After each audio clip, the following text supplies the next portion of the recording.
everyone, I'm Becky. And I'm Sarah. And we're doing Bickering Book Reviews. Today we are talking about Dreaming Darkly by Caitlin Kittredge, which I think I got off of NetGalley. I got mine from Edelweiss. So this book is about Ivy Bloodgood, whose mother has just died, leaving Ivy to face the uncertainty of foster care.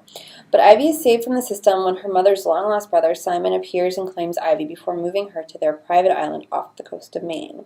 Once on the island, Ivy discovers not everything is like it seems, and there are mysteries and unsolved murders. Ivy, soon makes a connection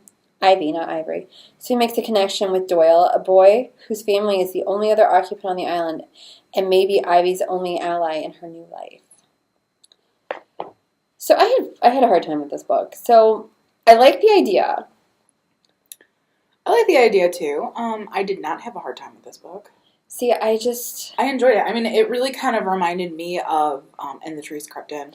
See, it felt like to me it was trying to do that, but it never got, like, the spooky mood. Like, there was, like, it never, like, completely, because In the Trees Crept In, it was, like, from the first page. Like, you were immersed in this, like, creepiness. And I just felt like the mood wasn't creepy. The setting should have been super creepy, and it wasn't. I didn't really connect with Ivy. It wasn't as spooky as And the Trees Crept In, but, like, it felt like fall. Like, it felt like I should be under a blanket, the leaves should be falling off the trees, and I should be drinking, like, warm something. Like, I don't know, I felt Halloween. And I felt like her, like, storyline with Doyle felt forced.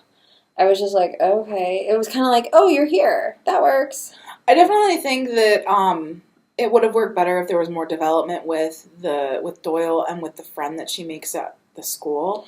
Like, I think by fleshing that out, it would have been a more solid book. I mean, and the mystery wasn't too difficult. The mystery to kind of understand, but, like, I guess I just didn't expect that it would be. Like, I don't know. So the problem with the mystery for me wasn't that it was like. I didn't figure it completely out, which is great. I like when I don't completely figure it out, but I didn't completely figure it out because it was insane what it ended up being.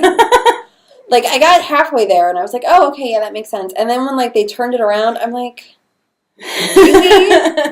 Really? This is where we're going? And, like, maybe if a younger reader would be like, oh, okay, I can see that. But I feel like even hardcore teen mystery readers are going to be like, huh? Huh? And maybe, I mean, like, I had just in the last month listened to the new Maureen Johnson book and the last book in this Charlotte Holmes series. Oh. So maybe I wouldn't have been as, because those are, like, excellent mysteries, but when I got to this, I was like, really? Yeah, I don't read many mysteries, so this was just enough to be okay for me. See, to me, the mystery, it wasn't enjoyable. Yeah. I could read through it. It wasn't a struggle. It was interesting enough. The pacing was enough for me. See, the mystery to me wasn't good enough for me to like it as a mystery book.